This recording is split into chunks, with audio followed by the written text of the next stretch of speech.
En el milenio pasado, a mediados del siglo pasado, hubo en Argentina un grandísimo lector que inició la construcción de una serie de puentes bajo la forma de novelas, ensayos, fundación de instituciones, clases, su célebre curso anual de Buenos Aires en la Fundación Descartes. Y la desertificación cultural de nuestro país, que fue creciendo, digamos, esta cosa que nos pasa donde parece que lo único que se desarrolla es el subdesarrollo, ¿no? Con nosotros.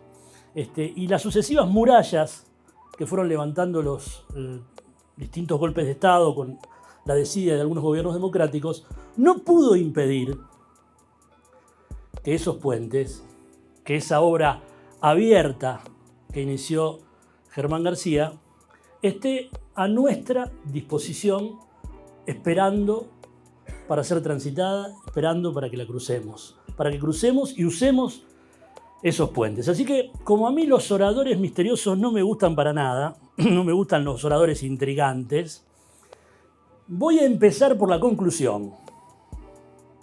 ¿Qué es lo que vamos a hacer todos juntos y todas juntas hoy? Bueno, vamos a visibilizar esos puentes con una panorámica y vamos a tratar de acercarnos y les voy a hacer la invitación de cruzarlos. Eso es todo lo que vamos a hacer. Porque si nos ponemos a pensar en nuestra vida cotidiana, no hacemos mucho más que construir puentes o levantar murallas. Y yo creo que construir puentes y levantar murallas son dos políticas diferentes, ¿no? No se crean que Germán García no sabía levantar murallas. Era un gran levantador de murallas cuando quería. Pero hoy, quizá en otra oportunidad podamos hablar de eso, pero hoy no voy a hablar del García levantador de murallas, sino del García constructor de puentes. Y vamos a ver si podemos tener una panorámica para visibilizar esos puentes y tener ganas de cruzarlos, porque hay que tener el deseo de cruzar un puente también, ¿no? Es lo que voy a tratar de suscitar hoy, el deseo de cruzar ese puente llamado Germán García. Ahora bien, uno dice, ¿por qué este señor tiene el interés de que nos acerquemos a esta construcción, a estos puentes? Pues yo creo que hay por lo menos tres ganancias que cualquier lector que se acerque a Germán García obtiene de inmediato. Para empezar, podríamos decir, hay una cuestión que tiene que ver con, siempre se dice, ¿no? Cuando se habla de libros, esos libros que te hacen ganar tiempo, ¿no? Que vos ganás tiempo con esos libros. Porque, y es cierto porque hay en Germán García lo que él mismo llamaba, tomado de Borges, cierta virtud indicativa, ¿no? Freud decía, nunca veremos un avión si un dedo no lo señala. Siempre necesitamos, deseamos, esperamos ese señalamiento que nos muestra un fragmento de realidad que se nos escapa. Y esta virtud indicativa de Germán García es, para mí, una fuente permanente de alegrías. Porque no solamente que nos ahorra tiempo, sino que en este mundo líquido, digamos así, algunos dicen liquidado, en este mundo líquido es muy difícil encontrar referencias, es muy difícil ubicar lugares. Y Germán García es un gran indicador de dónde están esos libros que hablan de esos temas que queremos saber. Porque, por supuesto, hoy hay una hiperinformación que tiene como consecuencia que ninguno de nosotros puede saber demasiado de nada. Ya no sabemos siquiera si la leche es buena o es mala, no tenemos noción, no podemos decidir eso. Entonces, que alguien nos indique dónde está ese libro que produce un efecto de orientación, me parece, nos saca del extravío, ¿no? Nos saca de la política de la confusión, de la desinformación general, nos ubica, nos localiza en este mundo líquido. El segundo beneficio que yo diría que podemos encontrar en García es una revalorización de la experiencia histórica. ¿Qué quiere decir la revalorización de la experiencia histórica? Bueno, justamente en un mundo donde pareciera que todo ha terminado, que estamos en la posverdad, estamos todos más allá, ¿no? Más allá de todo. Sin embargo, la sensibilidad por la historia de las profesiones, de las disciplinas, de los discursos, en algún momento podemos pensar en los genealogistas, en la genealogía de la que hablaba Nietzsche y retoma después Foucault, esta suerte de saber cómo viene la mano, ¿no? Con ciertos temas, y no puedo olvidar ahí el gran libro de Germán García que se llama La entrada del psicoanálisis en la Argentina, donde le discute a los pioneros que habían fundado en 1942 la Asociación Psicoanalítica, le discute en la historia que ellos planteaban, es decir, abre otra historia, ¿no? Dice, bueno, esto se puede leer de otra manera, con otro archivo, ¿no? Para otro lado. Y acá me parece clave porque ¿qué nos permite esta perspectiva, esta posición? Bueno, nos permite una lectura política del discurso. Germán García siempre decía, para, no me enredes tanto la cosa, decime quién manda. Y tal persona, bueno, habla con esa persona y decirle tal cosa. Punto. Ah, no, para, no me des tanta vuelta. ¿Quién tiene la caja? Y bueno, la caja la tiene tal. Bueno, habla con el que tiene la caja. Siempre es la recomendación, ¿no? No es que las cosas son de cualquier manera. Esto es una cuestión casi de la gerencia norteamericana. Es un principio básico de...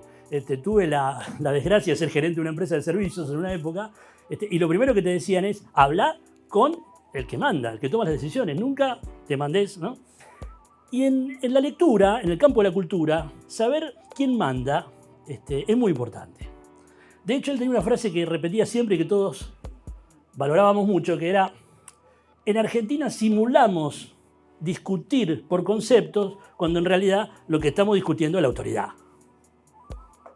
Decimos que estamos discutiendo el objeto A, pero lo que estamos discutiendo es quién manda en esa institución y quién manda en ese campo discursivo, ¿no? Así que el segundo punto sería esta sensibilidad hacia la historia que nos permite hacer una lectura política del discurso. Y en tercer lugar, yo diría que también vamos a ganar la posibilidad de ubicar el universo del precio y del valor, ¿no?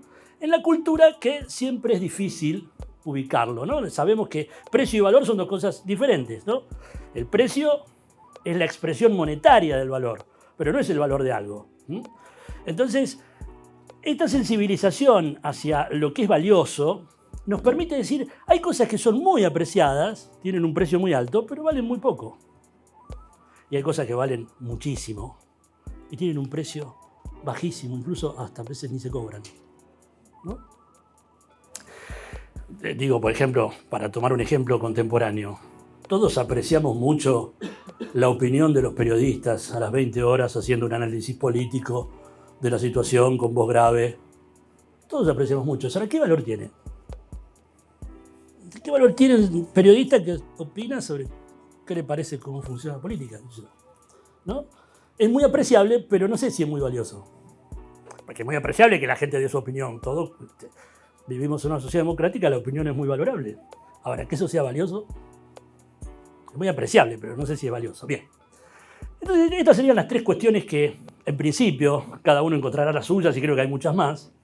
Pero tres beneficios, tres ganancias. Estos somos un poco utilitaristas, ¿eh?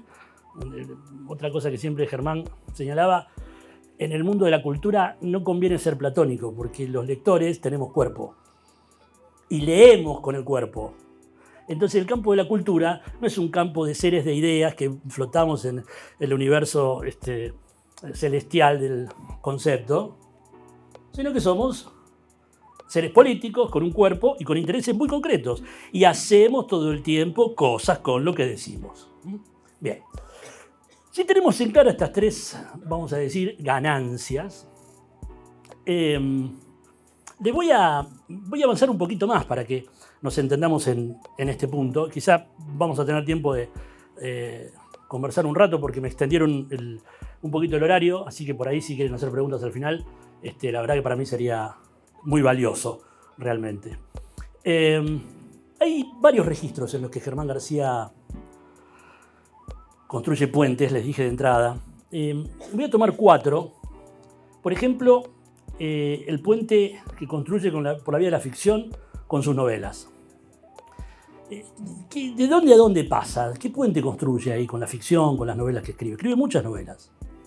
Creo que escribió durante toda la vida, estuvo dedicado a la escritura de ficción, nunca la abandonó, ¿no es cierto, Mónica? No abandonó nunca la escritura de ficción. Empezó con Nanina, que fue una novela de iniciación, y terminó con Miserere, que es una novela de alguien que ha vivido y pasa eso por la máquina de la ficción, pasa su vida por la máquina de la ficción. Una vida vivida la pasa por la máquina de la ficción. Que a su vez es una vida vivida plena de ficciones, porque él siempre escribió, ¿no? Pero yo diría, ¿qué vamos a encontrar ahí? ¿Qué puente? Bueno, yo creo que en las novelas, si bien podemos hablar de muchas otras cosas, vamos a encontrar este pasaje del pasado al futuro, ¿no? Está todo el tiempo este juego entre el pasado y el futuro, pero no en el sentido, vamos a decir, cronológico solamente, donde también está ese registro, sino, vamos a decir, el pasado de eso que no pasa. El pasado de eso que no pasa nunca. Que vos decís, pero ¿cómo? Otra vez lo mismo.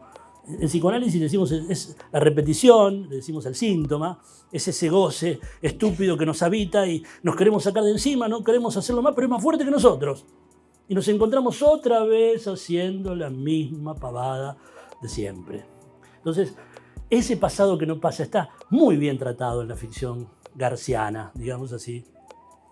Pero también el presente del acto, que puede interferir y puede abrir un futuro de diferencia, ¿no?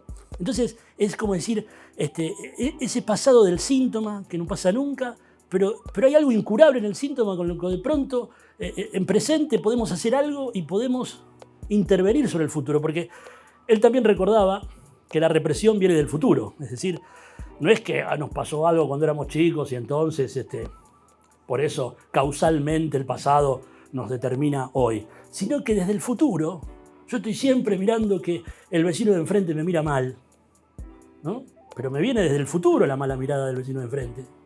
Y entonces vivo, actúo y repito la mala mirada de mi madre, de mi tía, de mi tío, de quien sea, ¿no? O la buena mirada que yo nunca supe interpretar, qué sé yo, lo que sea. Pero digo, este trabajo del pasado que no pasa bajo la forma del síntoma pasando por el presente del acto, hacia el futuro, para ver qué podemos saber hacer con lo incurable, porque al futuro hay que inventarlo, el futuro no viene solo, lo tenemos que abrir, lo tenemos que hacer, lo tenemos que construir.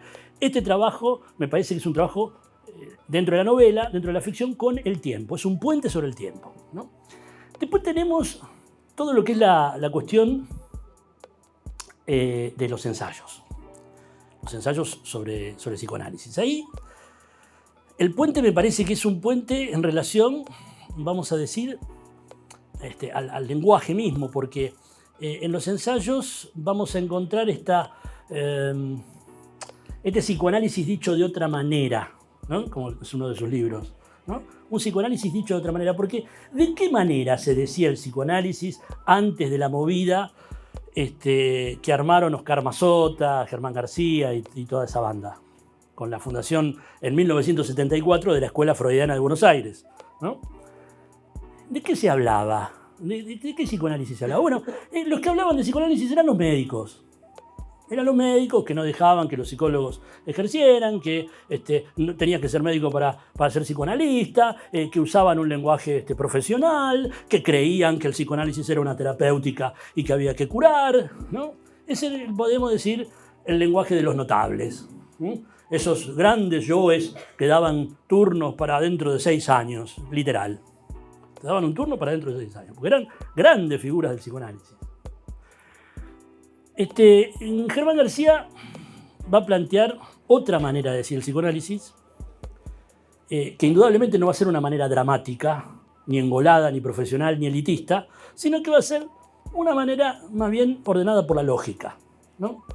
Va a ser una manera tomada de un modelo mucho más ligado al arte, mucho más ligado a la lógica ficcional y mucho más ligado a la lógica en sentido estricto, incluso con cierta resonancia matemática. Nosotros sabemos que el psicoanálisis no es una ciencia, es un pasajero clandestino en el tren de la ciencia, decía Lacan, ¿no? Pero digamos que hay algo del rigor lógico del discurso, ¿no? ¿De qué se trata hablar? Esta es la pregunta que está todo el tiempo en juego en García, en los ensayos. ¿De qué se trata hablar? Porque cuando hablamos, ¿qué hacemos? ¿Qué pasa cuando hablamos? ¿Podemos decir cualquier cosa? Por ejemplo, una crítica clásica, digamos, pero que me parece ilustrativa para tomarla como ejemplo.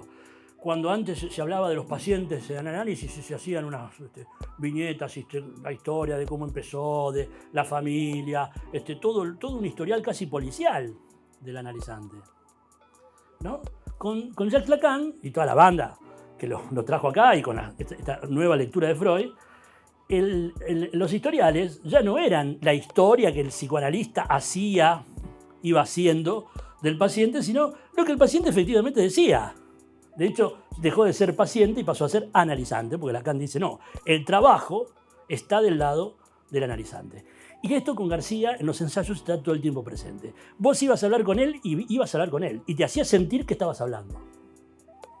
Te hacía sentir que... ¿Qué quiere decir que te hacía sentir que estabas hablando? Que no te dejaba pasar una. No te dejaba pasar una. Pongo un ejemplo concreto. Yo le decía, sí, lo que pasa es que unos psiquiatras amigos me derivan a algunos pacientes que ellos no pueden atender. Te cuento esto. Y me dice, vos seguís creyendo eso y vas a llegar a ninguna parte, porque los psiquiatras amigos tuyos te derivan los que no quieren atender, no los que no pueden. Entonces, si vos seguís pensando que te derivan los que no pueden, pobrecito, y seguís teniendo ese tipo de amigos, y vas a llegar bastante extraviado a todas partes. Y me pareció muy era simplemente esto, esta palabra pueden. No era pueden, no quieren. Y era obvio que no querían, porque no me podían mandar esos pacientes. Siempre eran melancólicos, suicidas, o sea, nunca podían con los intratables. O sea, no era nunca un analizante que vos decís con ganas de laburar. No podía ser, tenía razón. No querían atenderlos y decían, vamos a mandárselo al psicoanalista que está tan entusiasmado con el psicoanálisis a ver qué hace. Que haga magia. Bien. Después tenemos, saliendo del registro del ensayo, vimos la novela, vimos el ensayo, podemos entrar en el registro de la enseñanza, ¿no? La verdad que el registro de la enseñanza es un lugar, yo diría, ¿cómo decir? Muy, muy original, muy singular en Germán García. Nadie enseñaba como él. Nadie transmitía como transmitía él. Doy fe de los cursos, ¿no? El curso anual que daba en Buenos Aires.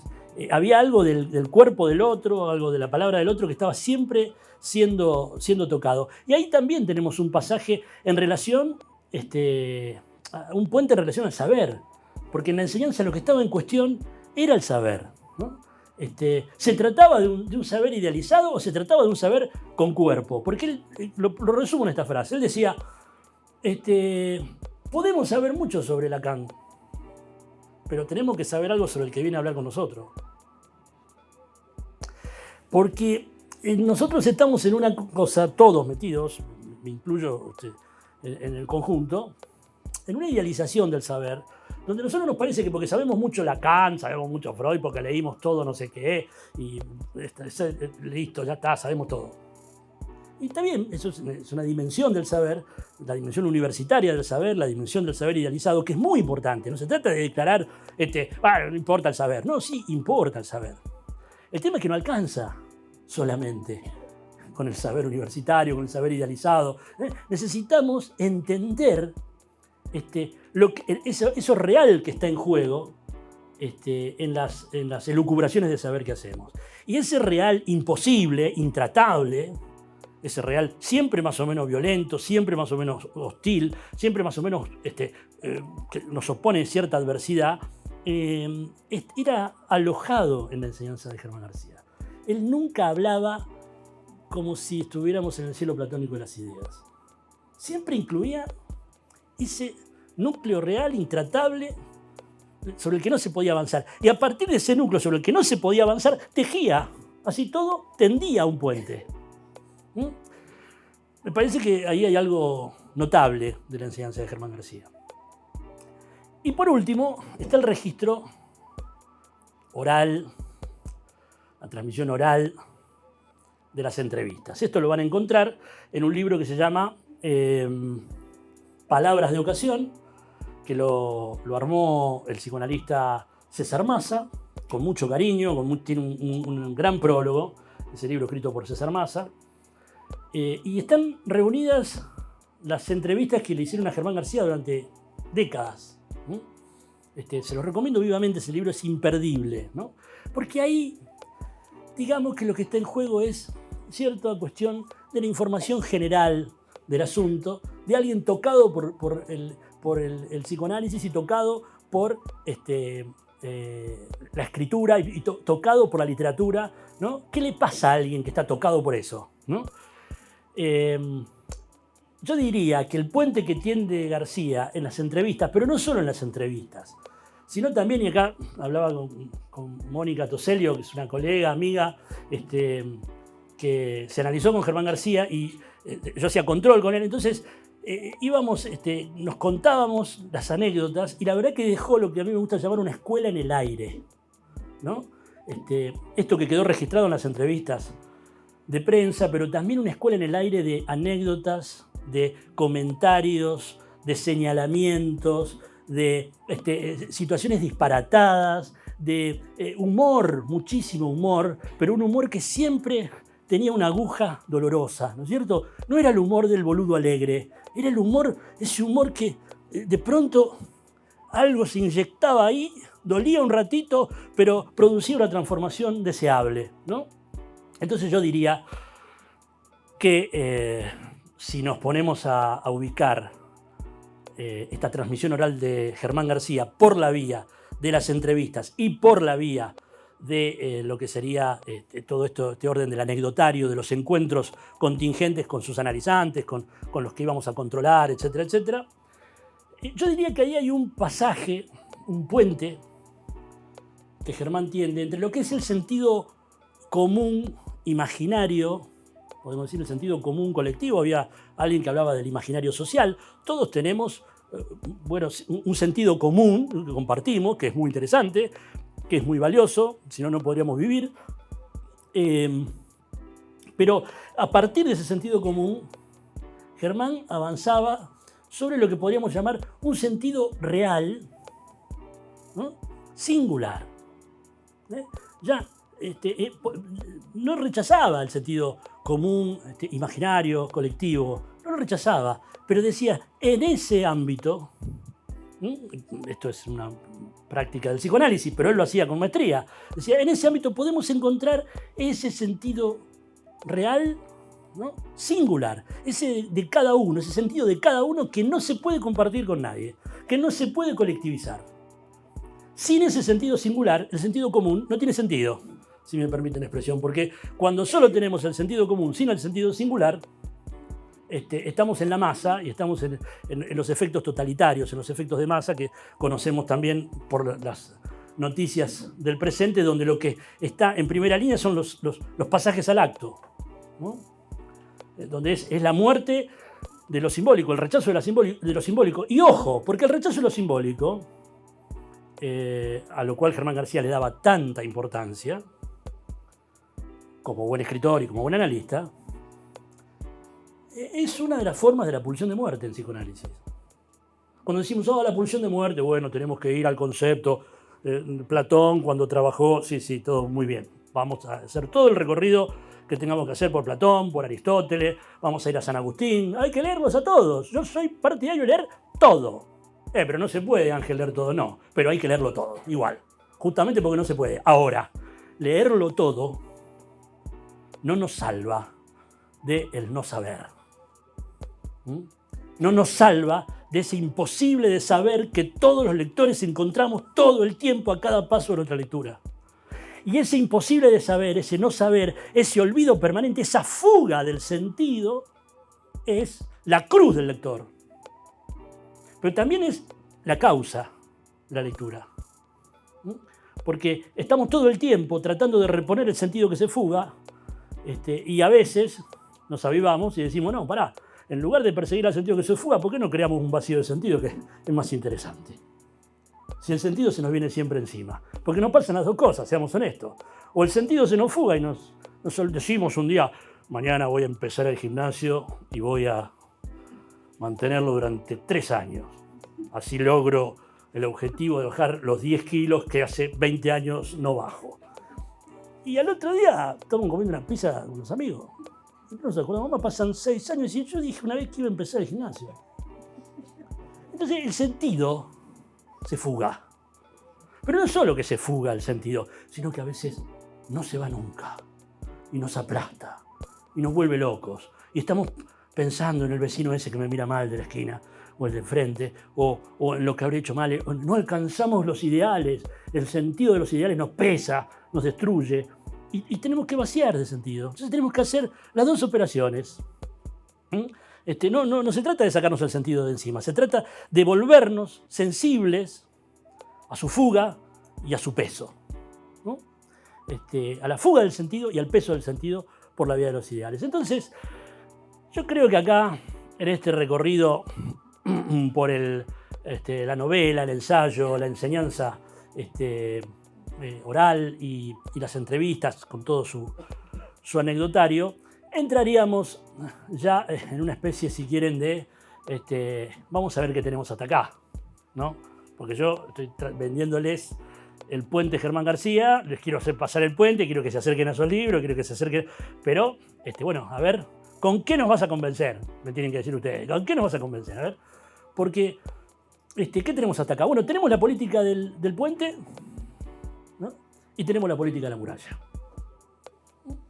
La política del puente es una política de la sensibilidad hacia los cruces, es una política dialéctica, ¿no? Podemos ir, pero podemos volver. O como me dijo un analizante a quien de algún modo le debo haber tomado la metáfora del puente de acá, se fue a Estambul y había un montón de puentes, y él es arquitecto, entonces vino enloquecido, con sueños y con escrituras y con cosas, con el tema de los puentes, y me da una definición de puente, que se la voy a dejar a ustedes acá, que dice, pensando en esto de que el puente no solamente conduce de un lugar a otro, él tiene una historia donde o estaba de una orilla o estaba de la otra, ¿no? Analizante, le pedí permiso para contar esto. En cambio el puente, a él lo tranquiliza porque vos podés ir y podés volver, podés estar en las dos orillas. Y vas a una orilla, tomás algo ahí, volvés a esta y la transformás. Y después con lo que llevás de esta para allá, transformás la otra orilla. Pero además te podés plantar en el medio, porque los puentes, no sé si recuerdan, vieron o les gustan los puentes. ¿Cómo te va? A quienes les gustan los puentes, en el medio siempre hay como un recoveco, unos banquitos, ¿no? Esos banquitos donde van los adolescentes a fumar, van los amantes a conversar, a darse unos besos, van los suicidas a medir un poco también, a ver el borde, a ver cómo viene la mano, si está muy alto, ¿no? Si hoy me tiro mañana, bueno.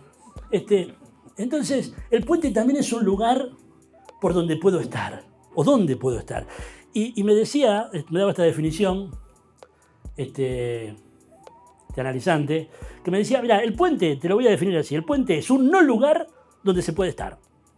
Me pareció simple, pero está bien. A mí me gusta decirlo más, hacerme más el canchero, digo, el puente es un vacío tendido sobre la nada, ¿no? Porque vos tenés la nada, el abismo, qué sé yo, armás una especie de contención, el vacío siempre tiene bordes, Y bueno, y tendés un vacío sobre la nada, para hacerme el fachero. Bien.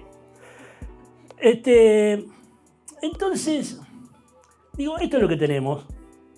Tenemos este trabajo de construcción de estos puentes, esta política del puente, que me parece que nos trae múltiples beneficios que ya les estuve detallando, porque nos permite la sensibilidad a la historia, nos permite diferenciar precio de valor, nos pone en sintonía con el sentido singular por sobre el sentido imaginario colectivo, en fin, todas las cosas que estuvimos hablando. Así que, dicho esto, solo nos quedaría pasar a la acción. Como yo soy un orador temeroso de Dios, no me voy a animar a hacer lo que hacen los grandes oradores, los buenos, que dicen, saquen el teléfono y le hacen sacar el teléfono, y entonces ahora pongan tal cosa y tal otra. Yo no lo voy a hacer eso.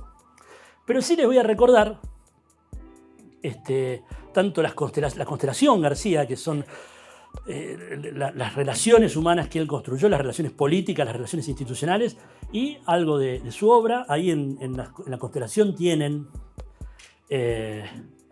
a un solo clic, pueden buscar la Biblioteca Analítica de Jujuy, la Fundación de Estudios Avanzados de Tucumán, donde está Ofelia Wingert, entre otros psicoanalistas y otras.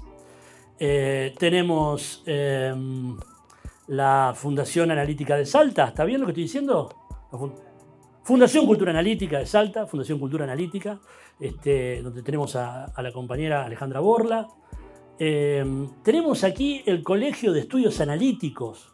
Son todas instituciones muy vinculadas a Germán García. El Colegio de Estudios Analíticos está haciendo un trabajo extraordinario de formación en psicoanálisis, de divulgación. Publicó hace poco el homenaje a Oscar Mazota, que son las cartas que manda Mazota desde España hacia aquí, cuando le roban la escuela. En fin. Bueno, estamos nosotros, también, los del CAP, que pueden visitar. Hasta soy autorreferencial, pueden poner angelfernandezweb.com. Saquen el teléfono, pongan Ángel. No, era una broma. angelfernandezweb.com. Hay un montón de material audiovisual vinculado también a Germán García. Tenemos del lado de la obra, como decíamos antes, tenemos Nanina, esa obra de iniciación. Tenemos Miserere, que es la última novela. Desde la entrada del psicoanálisis en la Argentina, ya hablando de ensayos, hasta Para otra cosa, el psicoanálisis entre las vanguardias, hay una insistencia permanente por sacar al psicoanálisis del terreno de lo terapéutico meramente y ponerlo ahí, en ese lugar donde el psicoanálisis avanza sobre lo inédito de un sujeto. No es que restablece un estado anterior, sino que avanza sobre lo inédito de un sujeto. Tenemos la cantidad de fundaciones en España, en Argentina, tenemos la cantidad de conferencias y charlas que dio hasta que se configuró el legendario curso anual que después le robó con la aquiescencia de él, con su permiso, le robamos acá en Rosario con el curso anual de psicoanálisis. Tenemos, bueno, en fin, decía, toda esta serie de intervenciones, de encuentros amorosos, analíticos, con sus analizantes, con sus los que íbamos a hacer control, con toda esta gente, todo este ámbito de pasión, como dice Jacques Alain Miller, ¿no? Que Germán García construía con estos puentes. Y como dice el poeta, usa el amor, cruza el amor como un puente. Ahí están la constelación García, está la obra, está el mismo García como puente. Así que los invito a cruzarlo. Les agradezco muchísimo. Han sido una audiencia adorable, la verdad, un silencio encantador. Espero que nos volvamos a ver muy pronto y gracias por venir.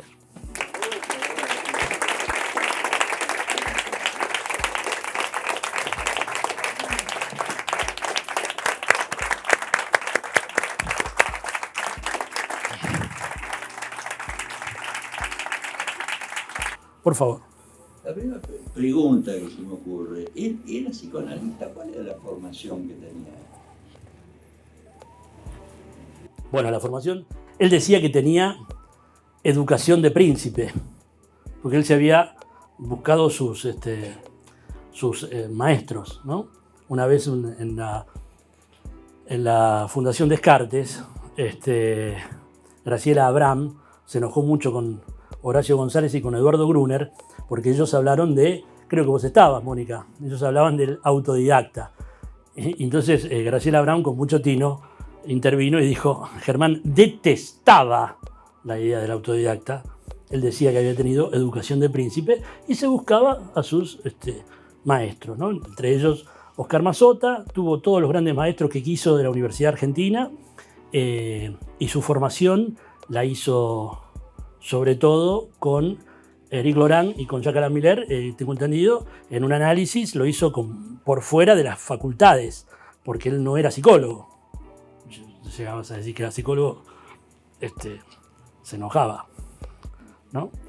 O sea que la formación de él es una formación de príncipe, es la formación que tuvieron esos grandes escritores de la década del 60, 70 en Argentina, que conocían perfectamente lo que se hablaba en la universidad, pero a la vez tenían todo el recorrido de las instituciones, pero a la vez tenían todo el recorrido de la calle y los bares. O sea que era una formación triangulada entre las instituciones oficiales, vamos a decir así,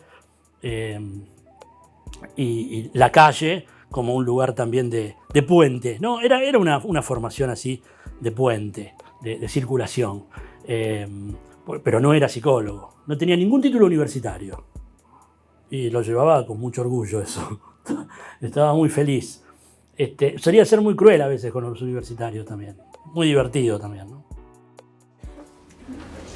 Digo que a la vez obtuvo el reconocimiento de muchas universidades, o sea, tiene el título de doctor honoris causa de muchas universidades, la de Córdoba, entre otras. Y, bueno, nada, reconocimiento internacional, además, directamente de Miller y de otros analistas de instituciones. Sí. Bueno, como un creador de instituciones, además, ¿no? Porque la Biblioteca Internacional, ¿no? Es alguien que sí, eligió sus maestros y supo qué hacer con lo que aprendió. Sí, supo él mismo ser un maestro.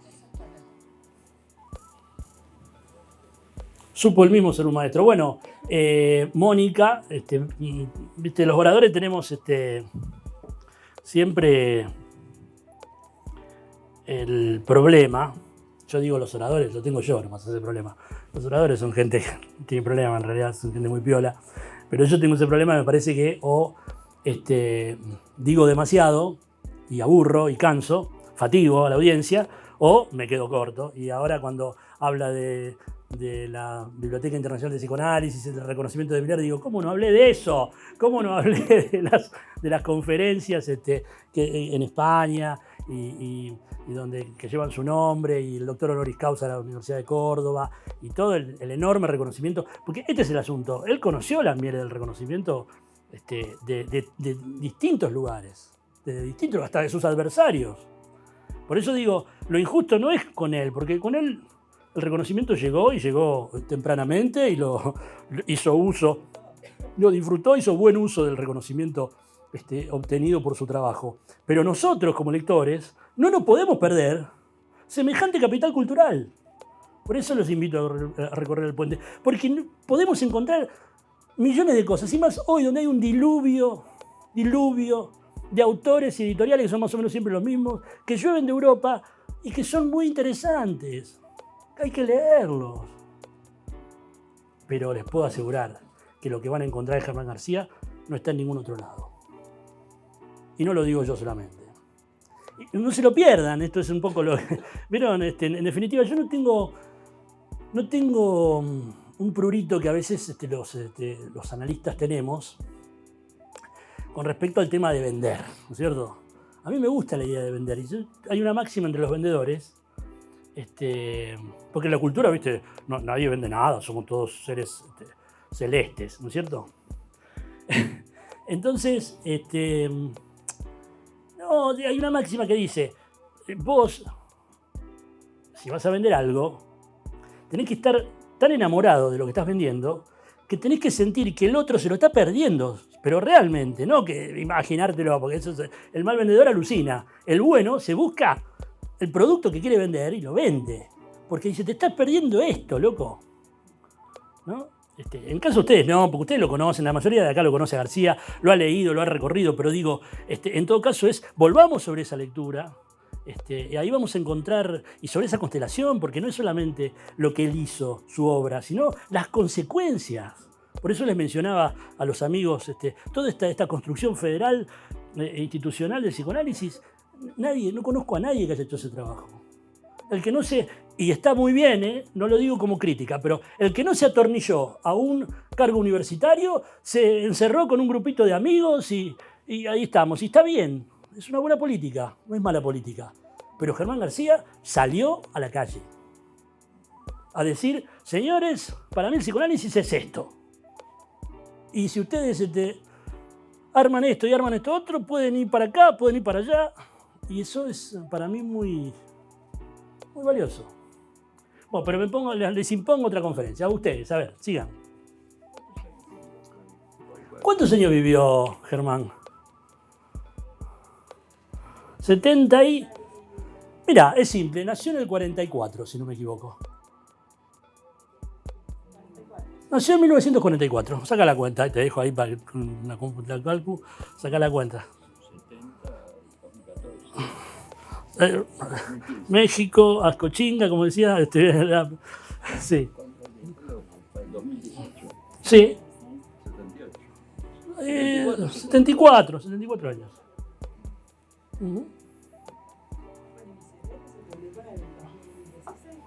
En 2016 se publica Misioneros, sí.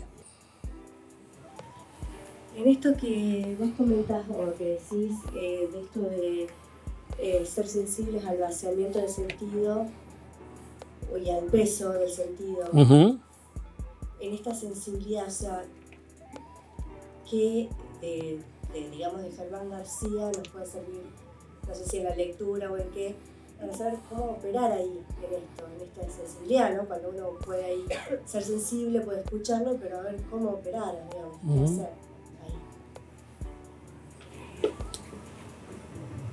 Bueno, es una pregunta precisa, perfecta, digamos, porque García le daba mucha importancia a lo que vamos a recurrir a Aristóteles, porque tampoco se trata de hacernos lo que no leímos, ¿no es cierto? Aristóteles dice que la praxis es una transformación del objeto que produce una transformación del sujeto.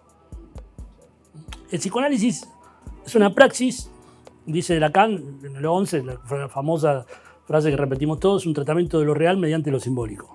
Pero lo define como praxis. Y Germán García era muy sensible a la noción de praxis, como una intervención sobre el objeto que transforma al sujeto que interviene. Entonces yo creo que vos te dedicás al psicoanálisis.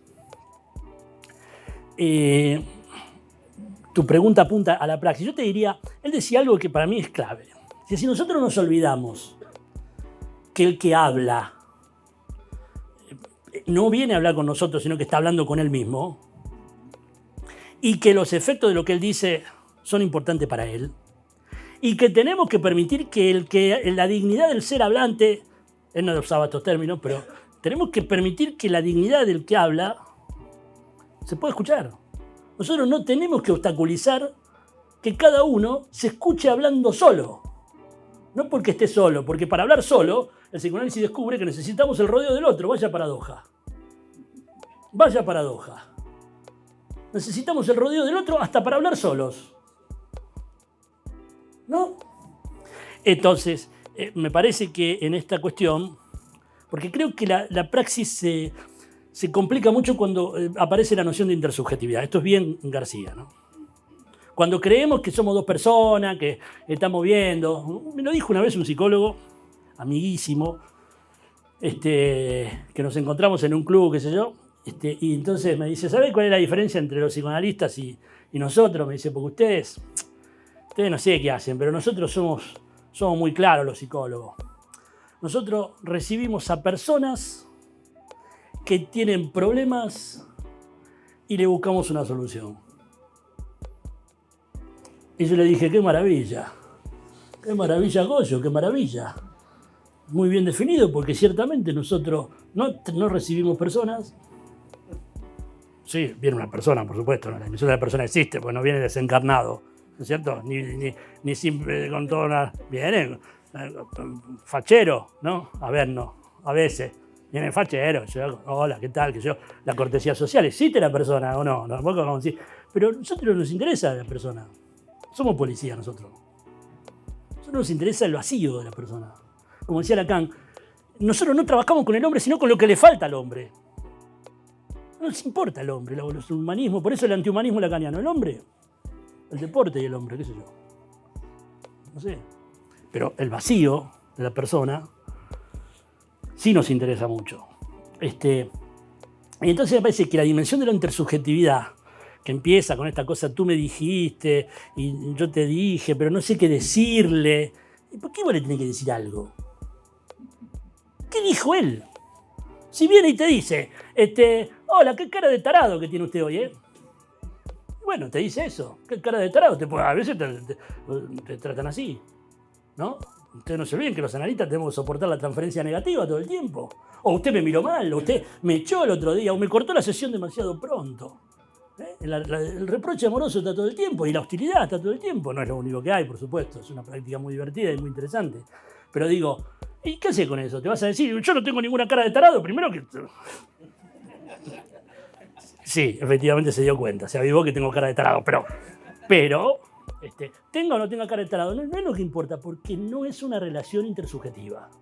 No es un bolero la relación analítica. No es, a mí me pasa lo mismo que a usted. No. Nunca sabemos lo que está... Nunca, se lo decía... Una vez, hablo como analizante. Le dije una vez a un... No sé si te sirve lo que te estoy... Capaz te estoy haciendo una ensalada, pero... ¿Me explico? La intersubjetividad es un obstáculo para entender la praxis. Cada uno habla... El habla. No es que la gente me dijo tal cosa y suena el culebrón mexicano. No, ¿qué importa lo que dice? El habla. Y cuando el habla, uno dice siempre más y menos de lo que quiere decir. ¿No es cierto? Porque si fuéramos los dueños de la palabra, no existiría el psicoanálisis. ¿No es cierto?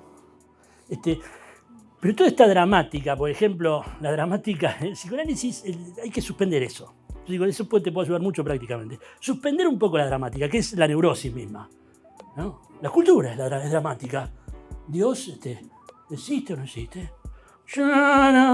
Dios, ¿va a venir o no va a venir? No. Intriga, misterio. No, y ahí los babasónicos interpretan bien esto y dicen, ¿va a venir? No va a venir, de eléctrico. No va a venir, no se sabe, la dramática, teológica. No sé si va a venir o no va a venir, pero resulta que nosotros estamos acá. Nosotros estamos esperando, entonces trabajemos sobre la espera. Trabajemos sobre la expectativa, conversemos sobre eso. ¿Qué estamos esperando? ¿Qué sé yo? ¿Tenés cuenta el movimiento que hace la